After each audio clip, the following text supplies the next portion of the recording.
اس شام وہ مغرب کی نماز کے بعد حیدرآباد سے کراچی کے لیے نکلا تھا۔ پہلے تو اس نے سوچا کہ کل چلا جائے گا کیونکہ آج کا سارا دن بہت ہی تھکا دینے والا تھا۔ اس کا وہاں جانے کا بالکل ارادہ نہیں تھا، پر سونیا کی سالگرہ تھی اور اس تک پہنچنا بھی ضروری تھا۔ سونیا کے بہت سارے گفٹس اس کی گاڑی میں پیچھے رکھے تھے۔ پورے خاندان میں کوئی بھی اسے کسی بھی قیمت پر ناراض نہیں کر سکتا تھا۔ ابھی کراچی پہنچتے ہی سب سے پہلے اس کے گھر جا کر سارے گفٹ اس کے حوالے کرنے تھے۔ حیدرآباد سے اس کے لیے اس نے ایک کیک بھی ساتھ بنا لیا تھا جو پچھلی سیٹ پر رکھا گیا تھا۔ اس نے گاڑی چلاتے ہوئے شیشے سے پیچھے کی سیٹ کو دیکھا تو کیک کا ڈبہ اور تحفے اسے نظر آ گئے تھے۔ اس کی گاڑی میں پیٹرول ختم ہونے کے قریب تھا۔ اس نے ایک پیٹرول پمپ پر گاڑی روکی۔ یہ اس وقت سردیوں کی شروعات تھی اور رات کے 9 بج رہے تھے۔ کراچی کے موسم تو ویسے بھی بہت ٹھنڈا کبھی نہیں ہوتا۔ رات کو اس وقت ہائی وے پر ہلکی سی ٹھنڈ تھی۔ اس نے پیٹرول کے پیسے دیے تو لڑکے نے شیشہ کھٹکھٹایا اور گاڑی کا ٹائر دیکھ کر اسے کہا، آپ کی گاڑی کے ٹائر میں ہوا تھوڑی کم ہے، گاڑی سائڈ پر لگا لیں۔ وہ گاڑی سائڈ پر کر کے نیچے اترا۔ ہاتھ مسلتے ہوئے نیچے بیٹھ کر دیکھا تو واقعی ہوا کچھ کم لگی۔ پھر باقی ٹائرز کی بھی ہوا اس نے چیک کروائی تھی۔ ہوا بھروا کے جیسے ہی اس نے گاڑی آگے بڑھائی تو کوئی بہت بڑی سی چیز گاڑی کے سے نیچے گری تھی، شاید جیسے کوئی بہت بڑا پتھر تھا۔ اوہ شٹ! وہ جھنجھلاتا ہوا پھر گاڑی سے باہر آیا۔ اندھیرا اتنا تھا کہ اسے کچھ بھی نظر نہیں آ رہا تھا۔ موبائل کی لائٹ جلا کر جھک کر اس نے گاڑی کے نیچے دیکھا تو پلاسٹک کی ایک بہت بڑی خالی بوتل اسے نیچے پھنسی ہوئی نظر آئی۔ اس نے ہاتھ بڑھا کر بوتل کو کھینچ کر نکالا اور اپنے گھٹنے جھاڑتا ہوا اور واپس اٹھ کھڑا ہوا۔ بوتل کو لات مار کے اس نے دور پھینکا اور پھر وہ گاڑی کا دروازہ کھول ہی رہا تھا کہ ایک ہلکی سی چیخ کی آواز اسے سنائی دی، اسی طرف سے جہاں اس نے بوتل کو کک کی تھی۔ وہ گاڑی کا دروازہ کھولتے کھولتے رکا۔ کون ہے یہاں؟ ذرا آگے ہو کر اندھیرے میں اس نے گھورنے کی کوشش کی تو کسی چیز کی سرسراہٹ اسے سنائی دی۔ گاڑی کی لائٹس کا رخ دوسری طرف تھا۔ اس نے موبائل کی لائٹ پھر سے جلا کر سامنے کی طرف کی تو اسے ایک کالے رنگ کا دوپٹہ اور ایک پیر اسے سرکتا ہوا نظر آیا۔ ہیلو، کون ہے وہاں پر؟ بچپن میں سنی چڑیلوں اور بھوتنیوں کی ساری کہانیاں ایک لمحے میں اس کے ذہن میں آئی تھی، مگر دوسرے ہی لمحے وہ اپنے سر کو جھٹکتا آگے بڑھا۔ ایک چھوٹا سا کچی اینٹوں کا وہاں کمرہ تھا جس کے آگے کی دیوار آدھی گری ہوئی تھی۔ اس نے آگے بڑھ کر دیوار کے اوپر جھانکا تو حیران رہ گیا کیونکہ کالے رنگ کے دوپٹے میں اپنا سر گھٹنوں میں دیے وہ جو کوئی بھی تھی ضرور اس سے چھپنے کی کوشش کر رہی تھی۔ حیرت کے مارے وہ 2 قدم پیچھے ہٹا اور تھوڑی دیر تک تو وہ کچھ بول بھی نہ سکا۔ رات کے اس وقت سنسان سڑک پر آخر یہ کون ہو سکتی تھی؟ ابھی وہ یہ سب سوچ رہا تھا کہ اس لڑکی نے آہستہ سے سر اٹھا کر اسے دیکھا۔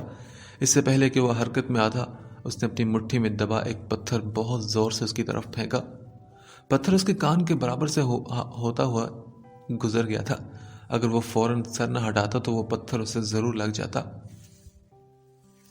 او my God, who are you? Tabish نے اپنے کان سے ہلاتے ہوئے آگے بڑھ کر اس کالی گھٹڑی بنی چیز کو دیکھنے کی کوشش کی جو اپنے دونوں ہاتھوں میں پتھر لیے بھیگتی ہوئی لال خونخوار آنکھوں سے اسے گھور رہی تھی۔ رک جاؤ وہیں، اگر تم میرے پاس آئی تو میں تمہیں مار ڈالوں گی۔ اس لڑکی نے مارنے کے لیے پھر ہاتھ اٹھایا تو وہ دونوں اپنے ہاتھ ہوا میں اٹھا کر آہستہ سے ایک قدم پیچھے ہو گیا تھا۔ بہت ہی چانچتی نگاہوں سے اس نے اس لڑکی کو دیکھا۔ وہ دھول مٹی میں اٹی ہوئی کوئی بھوتنی لگ رہی تھی۔ کالے دوپٹے سے ناک چھپا کر اس کا چہرہ بھی کالا ہو رہا تھا۔ اس کا دوپٹہ جگہ جگہ سے پھٹا ہوا تھا۔ لسن، میں تمہاری مدد کر سکتا ہوں۔ 1 منٹ چپ رہنے کے بعد اس نے بہت آرام سے اسے دیکھتے ہوئے کہا، پر سامنے سے اسے کوئی جواب نہ آیا۔ اس نے آہستہ آہستہ اس کے ہاتھ کو دوبارہ سرکتا ہوا محسوس کیا۔ اس نے پھر ایک بڑا سا پتھر ٹٹول کر اپنی مٹھی میں دبا لیا تھا۔ اس لڑکی کی لال آنکھیں ابھی بھی اسی پر گڑی ہوئی تھی۔ ویل دیکھو، یہ ہائی وے ہے، تم ہو کون اور یہاں کر کے آ رہی ہو؟ میں سچ میں تمہاری مدد کر سکتا ہوں، تم ایک بار اعتبار تو کرو۔ تابش کی بات پر اس نے گھورتی نگاہوں سے اسے اوپر سے نیچے تک دیکھا۔ 2-3 دفعہ اس کا جائزہ لینے کے بعد شاید وہ تھوڑا پرسکون ہوئی تھی۔ اس کی آنکھوں کی سختی تھوڑی کم ہوئی تھی، پر اس نے ابھی بھی کوئی جواب نہیں دیا تھا۔ میرا نام تابش ہے اور میں حیدرآباد سے واپس کراچی جا رہا ہوں۔ میں کراچی میں ہی رہتا ہوں، اور یہ جو تم پتھر جمع کر رہی ہو نا، اگر کوئی سرپھرا آ گیا تو یہ کسی کام کے نہیں آئیں گے۔ تمہیں پتہ ہونا چاہیے کہ یہ کوئی ہتھیار نہیں۔ تابش نے اسے ایک انگلی سے جمع کیے سارے پتھروں کی طرف اشارہ کرتے اسے بتایا۔ اتنا کافی ہے یا کچھ اور بھی بولوں؟ وہ آہستہ سے اس سے فاصلہ رکھ کر نیچے بیٹھا تو لڑکی نے ایک گہری سانس لی اور پھر اس کی طرف دیکھتے ہوئے وہ بولی، میں نواب شاہ سے واپس کراچی جا رہی تھی، میری بس رکی تو میں پانی لینے کے لیے اتری، اور پھر وہ کچھ لمحے رک کر اس نے اپنے آنسو روکے اور پھر بولی، وہ ڈرائیور مجھے چھوڑ کر چلا گیا، میرے موبائل کی بیٹری بھی ختم ہو گئی تھی، میں کال کرنے کے لیے اس دکان پر گئی پر وہ دکان والا بھی مجھ سے بدتمیزی کر رہا تھا، تبھی میں وہاں سے بھاگ کر یہاں چھپ گئی۔ اس کے ہاتھوں میں ابھی بھی پتھر دبے ہوئے تھے۔ آواز اور لہجے سے وہ تابش کو کافی پڑھی لکھی لگی تھی۔ اچھا صحیح، تمہاری بس چلے گی، تمہارے موبائل کی بیٹری ختم ہوگی، تم اس لیے یہاں چھپی ہو، مطلب تم مجھے بتاؤ کہ تم کب تک یہاں چھپی رہو گی؟ تابش نے کہتے ہوئے آس پاس نگاہیں دوڑائی تھی۔ پیٹرول پمپ کے ساتھ ایک چھوٹی سی دکان اور کونے میں ایک مسجد تھی، باقی ہر طرف صرف ٹرک ہی ٹرک تھے۔ میں تو بس صبح تک، یہ جب تھوڑی سی روشنی ہو جائے پھر میں یہاں سے چلی جاؤں گی، وہ دوپٹے کو ناک پر ٹکاتی ہوئی بولی تو تابش حیرت سے ہنس پڑا۔ کیا مطلب صبح تک تم یہیں رہو گی؟ دیکھو رات بہت ہو چکی ہے اور یہاں اس طرح بیٹھنا بالکل ٹھیک نہیں، میں تمہیں تمہارے گھر باحفاظت پہنچا سکتا ہوں، دیکھو سامنے میری گاڑی ہے۔ اپنی گاڑی کی طرف اشارہ کرتا ہوا اٹھ کھڑا ہوا۔ ابھی وہ 2 قدم آگے بڑھا تھا کہ پیچھے سے اس لڑکی کی آواز پھر سنائی دی، رکو۔ وہ چلتے چلتے مڑ کر اسے دیکھنے لگا تو تبھی وہ بولی، مجھے لگتا ہے کہ میرے پاؤں میں فریکچر ہو چکا ہے، مجھ سے کھڑا نہیں ہوا جا رہا۔ ڈرتے ڈرتے وہ آہستہ سے بولی تو تابش کو پہلی بار اس کی آواز میں آنسوں کی نمی محسوس ہوئی۔ جانے کیوں تابش کو اس پر ترس آیا تھا۔ وہ 2 قدم آگے بڑھا اور اس کے سامنے بیٹھ کر موبائل کی لائٹ سے اس کے پاؤں کی طرف دیکھنے لگا۔ اپنا دوپٹہ ہٹاؤ ذرا۔ کچھ لمحے اس کی آنکھوں میں دیکھتے ہوئے اس نے پاؤں پر سے دوپٹہ ہٹایا تو واقعی تابش کو وہ فریکچر لگا۔ اس کا پاؤں کافی سوجا ہوا تھا۔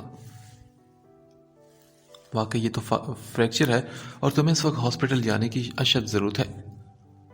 دوبارہ یہ کہہ کر وہ کھڑا ہو کر اپنی گاڑی تک گیا۔ اس نے گاڑی سٹارٹ کی اور اس کے قریب لا کر روکی اور پھر باہر نکل کر دوسری طرف کا دروازہ کھولا اور اس کے پاس آ کر کھڑا ہو گیا۔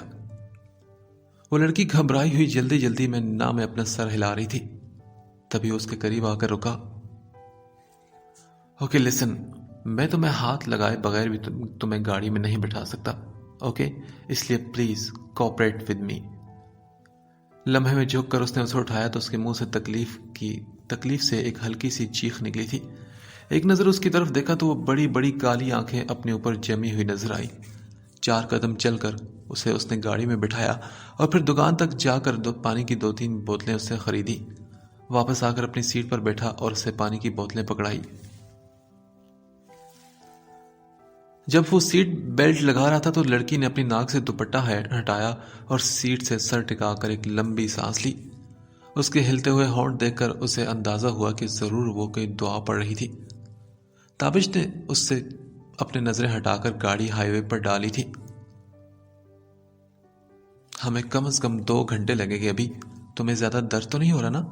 اس کا لال ہوتا چہرہ دیکھ کر تابش نے اس سے پوچھا تو وہ لڑکی آہستہ سے ہاں میں گردن ہلانے لگی۔ ٹھیک ہے، لیکن ہاسپٹل تو اب کراچی جا کر ہی آنا تھا۔ اس نے گاڑی کی سپیڈ تھوڑی اور بڑھائی تھی۔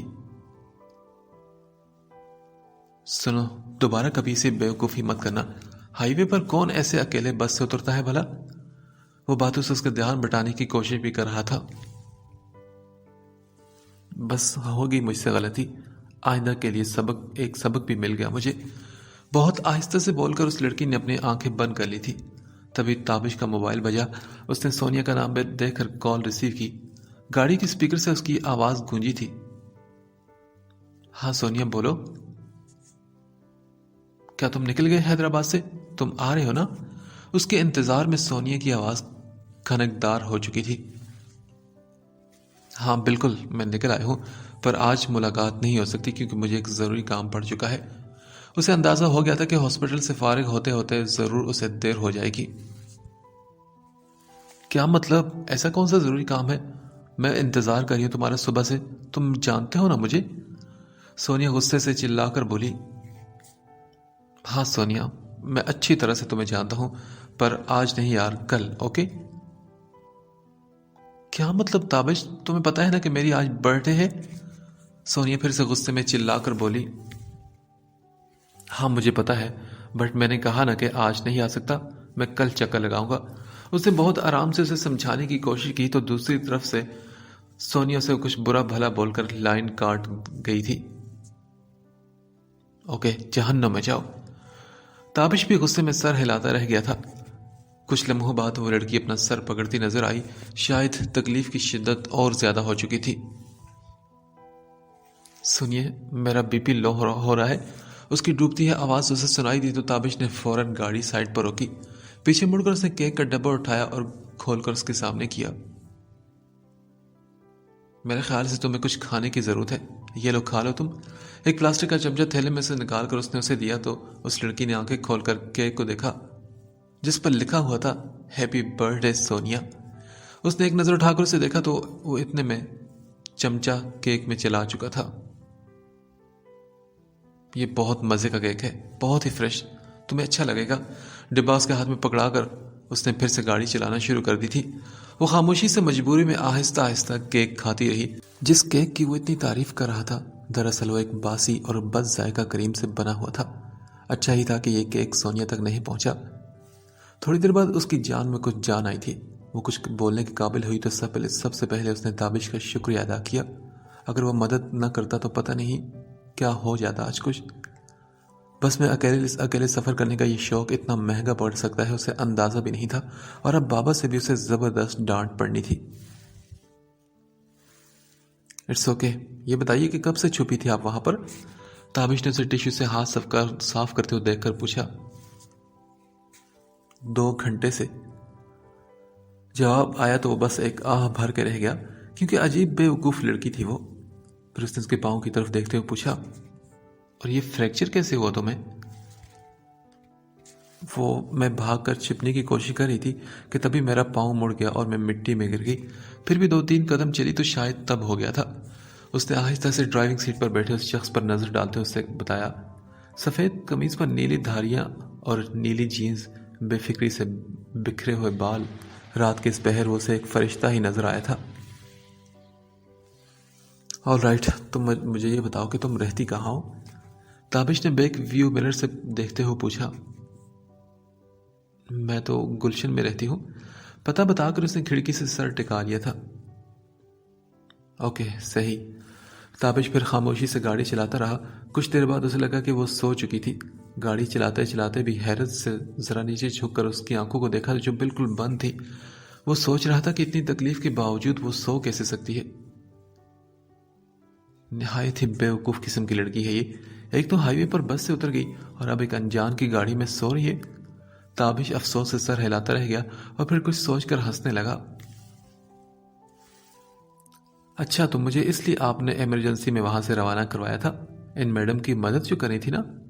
کمال ہے یا اللہ. اس سے مسکرا کر برابر میں سوتی بے فکر لڑکی کی کھڑی ناک کو دیکھتے ہوئے دل ہی دل میں اللہ سے بات کی تھی. کراچی میں داخل ہوتے اس نے آغا خان ہاسپٹل کا روڈ لیا تھا. سونیا کی سالگرہ سے تو ویسے بھی جان چھڑانا چاہ رہا تھا. نہ وہ سب کو بتاتا کہ کراچی واپس جا رہا ہے، نہ سب اس کو اتنی چیزیں اور کیک تھماتے. اور اب تو اچھا بہانہ ملا تھا اسے. ہاسپٹل کی ایمرجنسی میں گاڑی کھڑی کر کے وہ باہر نکلا. ایک ویل چیئر اور نرس کو بلایا. وہ ابھی تک سو رہی تھی. اس کی طرف کا کار کا دروازہ اس نے کھولا. چہرے پر لگی مٹی کے باوجود اس کی شفاف رنگت بہت صاف نظر آ رہی تھی. ایک لمحے کے لیے اس کی لمبی پلکوں میں وہ الجھا، مگر پھر اسے آہستہ سے اسے کندھے سے ہلایا. سنو، اٹھ جاؤ تم. وہ ایک دم چونک کر اٹھی اور نیند سے اٹھ کر گھبرا کر وہ ادھر ادھر دیکھنے لگی تو تابش نے اسے کہا، چلو ہاسپٹل آ چکا ہے. نہیں، مجھے تو گھر جانا ہے. وہ واپس تابش کی طرف گھوم کر فوراً بولی تھی. اوکے چلی جانا، پر پہلے پلاسٹر تو کروا لو، پھر میں گھر بھی چھوڑ دوں گا. چلو نکلو شاباش. ویل چیئر کو پاس بلا کر اسے سہارا دے کر نیچے اتارا. اسے سنبھال کر کرسی پر بٹھایا اور پھر اسے اندر بھیج کر وہ کاؤنٹر تک آیا۔ کاؤنٹر والے نے نام پوچھا تو پھر وہ واپس چلتا ہوا اس کے پاس آیا۔ کیا تمہارے پاس آئی ڈی کارڈ ہے؟ اس کے سوال پر اس لڑکی نے خاموشی سے پرس کھول کر اپنا آئی ڈی کارڈ تابش کے حوالے کیا اور وہ واپس کاؤنٹر تک آیا۔ یہ لو بھائی، ان کا ایک ایکس رے کروانا ہے کیونکہ مجھے لگتا ہے کہ ان کو فریکچر ہو چکا ہے۔ اوکے سر، آپ 20,000 روپے جمع کروا دیں۔ کاؤنٹر والے نے رسید بنا کے اس کے ہاتھ میں تمائی تو اسے پہلی بار ہوش میں آیا کہ اتنے پیسے کیش کی صورت میں اس کے پاس تو تھے ہی نہیں۔ ایک لمحے کے لیے وہ سوچنے لگا کہ کیا کرے، پھر کچھ یاد کر کے اس نے اپنا والیٹ کھولا۔ پاپا نے پچھلے مہینے ہی ایک نیا میڈیکل انشورنس کارڈ دیا تھا، اسے نکال کر اس نے کاؤنٹر پر رکھا۔ یہ لو، اس پہ فیملی سٹیٹس ہوگا۔ کاؤنٹر پر بیٹھے لڑکے نے کارڈ کا نمبر کمپیوٹر میں انٹر کیا۔ اوکے سر، تو کیا یہ آپ کی بیوی ہیں؟ کاؤنٹر والے لڑکے نے سوال پوچھا تو تابش نے ایک نظر سر گھما کر ویل چیئر پر بیٹھی لڑکی کو دیکھا اور پھر کہا، بس یار، جو مرضی لکھنا ہے لکھ دو، فی الحال تم فائل بنا دو کیونکہ مریض کافی تکلیف میں ہے۔ پھر اس نے سامنے رکھا اس کا آئی ڈی کارڈ دیکھا جس پر لکھا ہوا تھا بیلا سبحان رضا۔ نام پڑھ کر اس نے رسید اور کارڈ کاؤنٹر سے اٹھائے۔ پھر جتنی دیر وہ پلاسٹر بندواتی رہی وہ باہر کرسی پر اس کا ویٹ کرتا رہا۔ ہاسپٹل کی بھی ایک الگ دنیا ہوتی ہے، ہر گزرنے والے چہرے پر ایک تکلیف ہوتی ہے۔ وہ اتنا تھک چکا تھا کہ اس کی آنکھیں بند ہونے کو تھی۔ صبح تک تو سوچا بھی نہیں تھا کہ یہ رات اتنی لمبی ہو جائے گی۔ اس نے وہیں بیٹھے بیٹھے آہستہ سے آنکھیں بند کر لی تھی۔ تقریباً 1 گھنٹے کے بعد وہ باہر نکلی تو پاؤں میں پلاسٹر بندھا ہوا تھا، وہ بھی کافی تھکی ہوئی لگ رہی تھی۔ تابش نے اسے اٹھ کر واپس گاڑی میں سہارا دے کر بٹھایا۔ رسید گاڑی کے ڈیش بورڈ میں ڈال کر اس کے آئی ڈی کارڈ کو اس کا آئی ڈی کارڈ اور اپنا انشورنس کارڈ اس کے حوالے کیا۔ سنو، یہ تم رکھ لو، تمہیں پھر دوبارہ آنا ہے چیک اپ کے لیے، ایکس رے کریں گے، میرے کارڈ پر تمہاری فائل ہے، تمہیں اس کی ضرورت پڑے گی۔ اسے گاڑی سٹارٹ کرتے ہوئے بیلا کو یہ ساری بات بتائی اور ساتھ ہی اس سے پوچھا، چلو اپنے گھر کا ایڈریس بتاؤ۔ اس کے پوچھنے پر بیلا نے چپ چاپ اپنے گھر کا ایڈریس اسے بتا دیا۔ وہ لوگ جب بیلا کے گھر پہنچے تو اس کی گاڑی پورچ میں رکتے ہی 2-3 نوکر بھاگتے اس تک آئے تھے۔ بیلا نے شیشہ کھول کر اپنے ایک ملازم سے کہا، جاؤ بطول کو بلا کر لاؤ۔ پھر وہ تابش کی طرف مڑ کر بولی، سنیے، آپ اندر آئے نا، بابا سے ملے پلیز۔ وہ پہلی دفعہ ذرا مسکرا کر بولی تھی، نہیں آپ کو بہت شکریہ، پھر کبھی، ابھی تو فی الحال میں گھر جانا چاہتا ہوں کیونکہ میں کافی تھک چکا ہوں۔ چلیں صحیح، اور یہ کارڈ میں آپ کو شکریہ کے ساتھ واپس کروں گی، اور آج آپ کو اتنا تھکانے کے لیے آئی ایم ریئلی سوری۔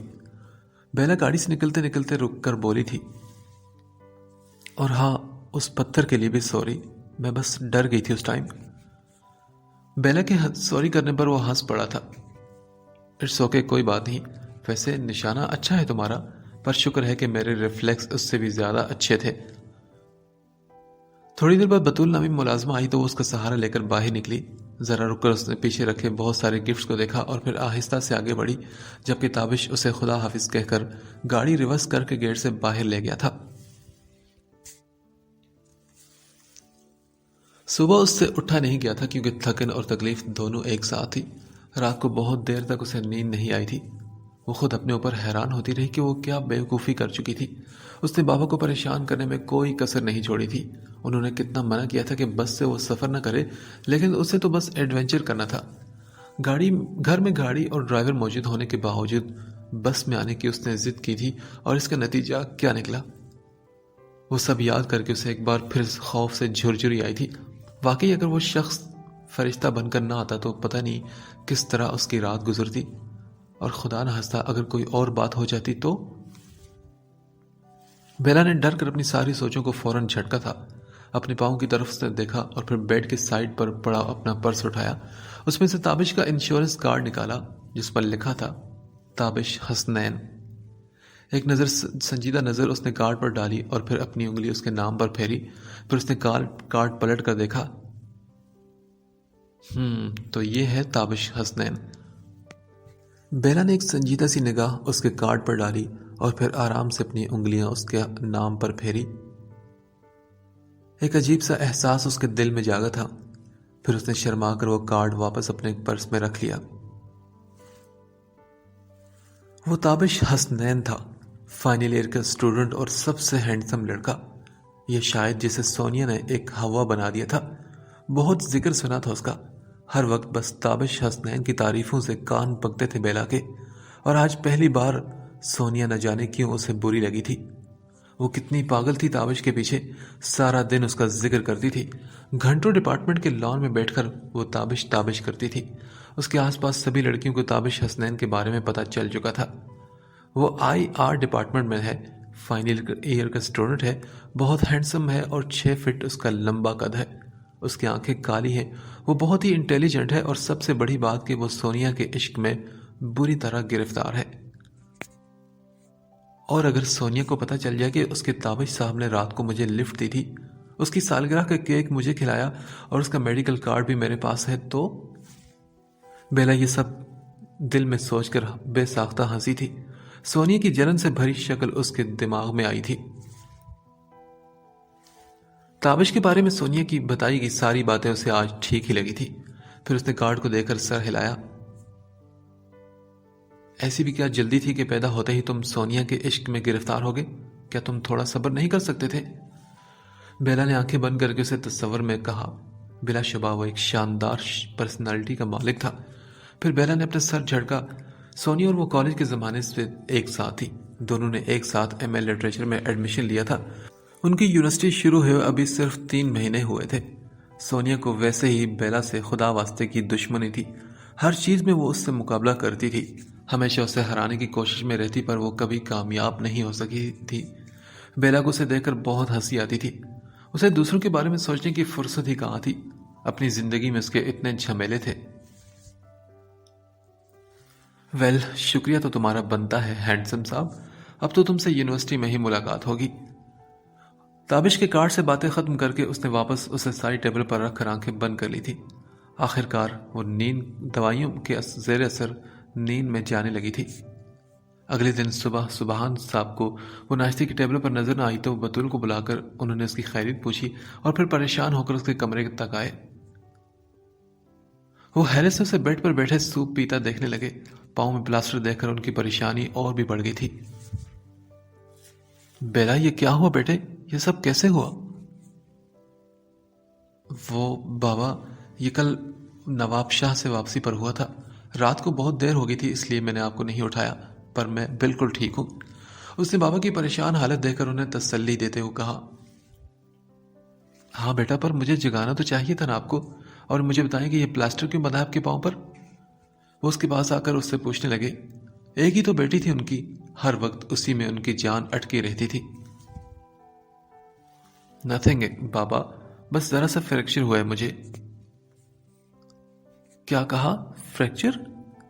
وہ پریشان ہو کر اس کے پاؤں پر جھکے تھے۔ پھر بیلا انہیں رات کے بارے میں ساری باتیں بتانے لگی، پر کچھ سوچ کر اس نے بس سے اترنے والی بات گول کر لی تھی۔ یہ ایسا کیوں کیا بیٹا تم نے؟ کتنی بار تمہیں منع کیا تھا، اب ہو گیا نا تمہارا شوق پورا؟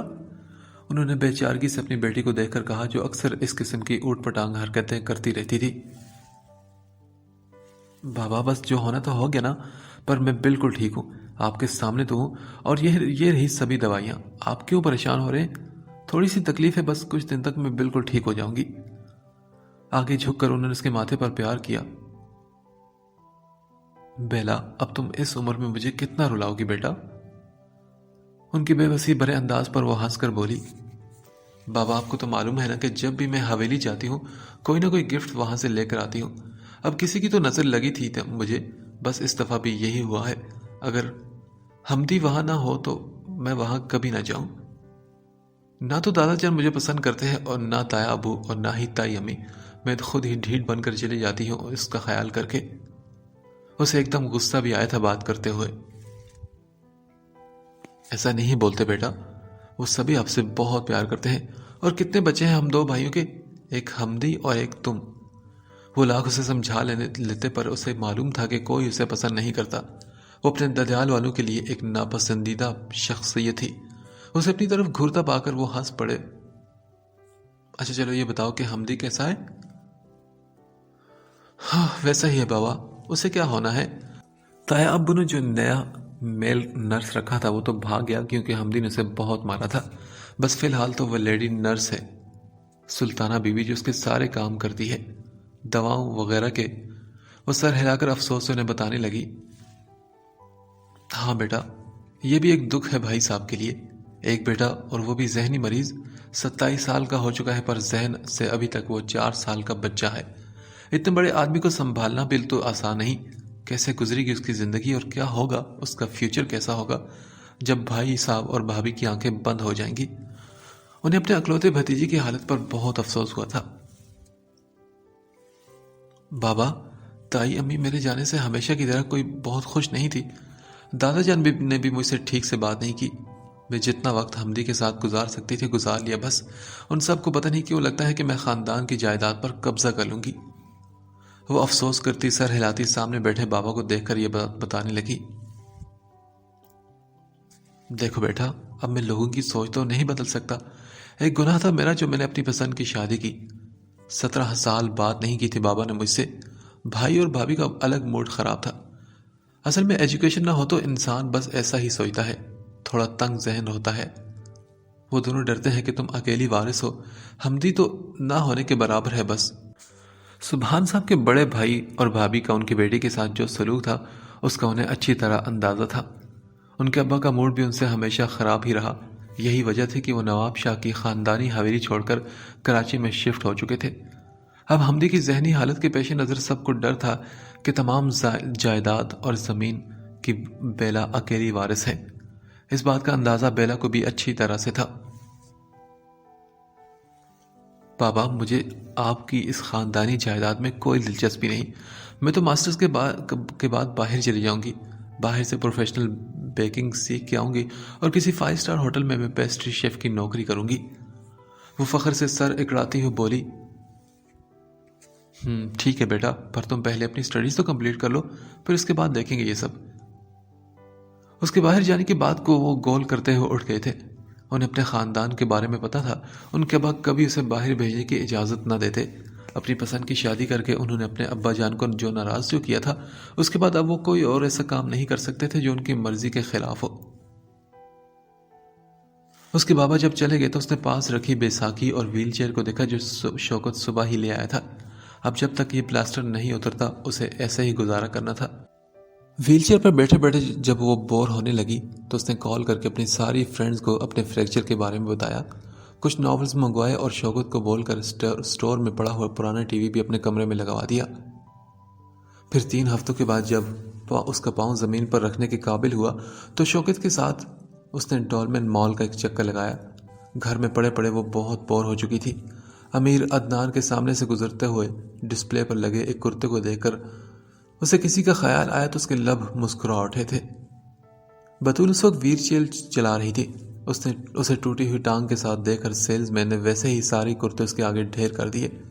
ایک آف وائٹ رنگ کے ایک راس سلک کے ڈھلکتے ہوئے کرتے پر اس کی نظر پڑی تو اس نے اسے ہاتھ میں لیا. وہ بہت ہی اچھی طرح سے سلا ہوا تھا. کپڑے میں نمایاں ہوتی سنہری تار اور گلے پر لگے 3 چھوٹے چھوٹے خوبصورت سے سنہری بٹن. بیلا نے ایک انگلی ان بٹنوں کو چھوا اور پھر آنکھیں بند کر کے اسے سوچا. سنیے, اگر 6 فٹ کا بندہ ہو تو اس کے لیے کون سا سائز ٹھیک رہے گا؟ اس نے کرتا کھول کر اپنے سامنے ہوا میں اٹھاتے ہوئے سیلز مین سے پوچھا. تو وہ بولا, میڈم آپ پھر ایکسٹرا لارج لے لینا, وہی ٹھیک رہے گا. صحیح, تو پھر آپ ایسا کریں کہ اس کرتے میں سے ایکسٹرا لارج والا پیک کر دیں. بیلا نے ایک سانس لے کر مسکراتے ہوئے اپنے ہاتھ مسلتے ہوئے کہا. وہ پورے خلوص سے تابش کا شکریہ ادا کرنا چاہتی تھی اور اگلے ہفتے سے اس کا یونیورسٹی جانے کا بھی پکا ارادہ تھا. تابش ابھی اپنے سارے دن کی کلاسز ختم کر کے فارس اور ولید کے ساتھ ڈپارٹمنٹ کے کیفیٹیریا میں بیٹھا تھا. رش کا ٹائم تھا اور یہاں پر کافی ہنگامہ تھا. ہر ٹیبل پر لڑکے اور لڑکیاں بیٹھے تھے. وہیں کونے میں ایک ٹیبل پر انہیں جگہ نظر آئی تو وہ تینوں وہاں جا کر بیٹھے. تابش فارس سے کسی بات پر بحث کر رہا تھا کہ تبھی کیفیٹیریا میں کام کرنے والے ایک لڑکے نے اس کے سامنے 2 ڈبے لا کر رکھے. تابش بھائی, یہ آپ کے لیے ہے. میرے لیے؟ اس نے حیرت سے اپنی طرف انگلی کرتے ہوئے پوچھا. ولید اور فارس بھی اس کی طرف دیکھنے لگے. اس میں ہے کیا اور کس نے دیا ہے تمہیں؟ سامنے رکھے ڈبوں کو دیکھ کر اس نے لڑکے سے پوچھا۔ اس سے پہلے کہ وہ ان ڈبوں کو ہاتھ لگاتا، فارس اوپر والے ڈبے کو کھول چکا تھا۔ ایک chocolate cake per thank you لکھا نظر آیا تو اس کی حیرانی کچھ اور بڑھ گئی۔ خوشی سے فارس کی آنکھیں چمکنے لگی تھی۔ کیوں بھائی، تو نے بتایا نہیں کہ تیری آج برتھ ڈے ہے؟ فارس نے اس سے پوچھا تو اس نے حیران ہو کے سر ہلایا۔ نہیں تو میری تو آج کوئی برتھ ڈے نہیں۔ پھر اس نے ہاتھ کے اشارے سے اسی لڑکے کو واپس بلایا۔ فارس پورا ڈبہ کھول کر کیک بھی باہر نکال چکا تھا۔ سنو، جلدی سے چھری اور پلیٹس لے کر آؤ۔ اس سے پہلے کہ وہ لڑکا تابش سے کچھ کہتا، فارس نے اسے واپس کاؤنٹر کی طرف دوڑایا اور اس کے دیکھتے ہی دیکھتے ولید دوسرا ڈبہ بھی کھول چکا تھا، جس میں اسے آف وائٹ کرتے کے اوپر رکھا ایک نوٹ نظر آیا۔ اس نے خاموشی سے نوٹ اٹھا کر کھولا ہی تھا کہ ولید نے اس کے ہاتھ سے نوٹ جھپٹ لیا۔ یار مجھے دکھاؤ شہزادے، لکھا گیا اس میں؟ اس سے پہلے خود پڑھا اور پھر ایک نظر تابش پر ڈال کر آنکھ مارتا ہوا ٹیبل پر چڑھ گیا۔ سب لوگوں کو اپنی طرف متوجہ کر کے اس نے اونچی آواز میں پڑھنا شروع کیا۔ شکریہ کے ساتھ امید ہے کہ اس کیک کو کھا کے آپ کو مزیدار اور فریش کا مطلب ٹھیک سے سمجھ آ جائے گا۔ کارڈ کے لیے سوری کہ میں لانا بھول گئی، پھر کبھی صحیح، اور ایک بار آپ کا پھر سے شکریہ۔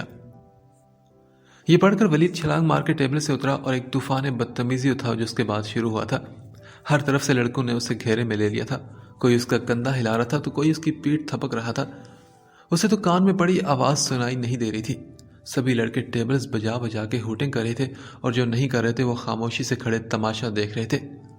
کچھ لڑکیاں ہنگامے میں شامل تھیں، کچھ ٹیبل پر بیٹھی تھی، اور پھر سبھی نے ایک آواز ہو کر کہا، بتا دو تابش، کون تھی وہ؟ تابش نے اپنے دونوں ہاتھوں میں انگلیاں ٹھونس لی تھی۔ پلٹ کر اس نے اس لڑکے کو گھورا جس نے اسے ڈبے لا کر دیے تھے۔ گھورتے ہوئے اسے منہ پر انگلی رکھ کے اس نے چپ رہنے کا اشارہ کیا۔ کوئی اس سے پوچھ رہا تھا کہ کارڈ شادی کا تھا، کوئی پوچھ رہا تھا کہ کیا ولیمے کا تھا۔ وہ خاموشی سے کھڑا اپنے ہونٹ بند کیے سر ہلاتا رہا۔ لمحوں میں بات کہاں سے کہاں چلی گئی تھی۔ اس کے دیکھتے ہی دیکھتے کیک بھی سبھی نے کھا لیا تھا اور اسے کچھ بھی نہیں ملا تھا۔ اس کے سامنے ٹیبل پر اب خالی ڈبہ پڑا ہوا تھا۔ بیلا سبحان رضا۔ تابش نے آنکھیں بند کر کے گہری سانس لی تھی۔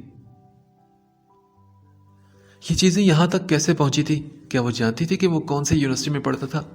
کیا وہ خود آئی تھی یا کسی کے ہاتھ اس نے بھجوائی تھی یہ ساری چیزیں؟ تابش کے ذہن میں بہت سارے سوال تھے جنہیں وہ شور ختم ہونے کے بعد سوچنا چاہتا تھا، پر اب اس کیک اور کرتے کا مقصد اسے سمجھ میں آ گیا تھا۔ وہ اس لڑکی کی طرف پھر گھوما جو اب اس وقت خود حیران و پریشان کھڑا تھا۔ تابش نے ایک بار پھر اسے آنکھیں دکھائی۔ یہ تمہاری تیسری بیوقوفی ہے جو تم نے کی ہے بیلا سبحان رضا۔ تابش اپنا سر پکڑے سوچ رہا تھا، جبھی اس کی نظر سامنے سے تیسری ٹیبل پر پڑی جہاں 3 لڑکیاں بیٹھی ہوئی نظر آئی تھی، اور جو لڑکی بالکل اس کے سامنے تھی اس کی جھکی ہوئی پلکیں دیکھ کر تابش کی گزرتی نظر رکی تھی۔ اسے پہلے تو کبھی یہاں نہیں دیکھا تھا اس نے۔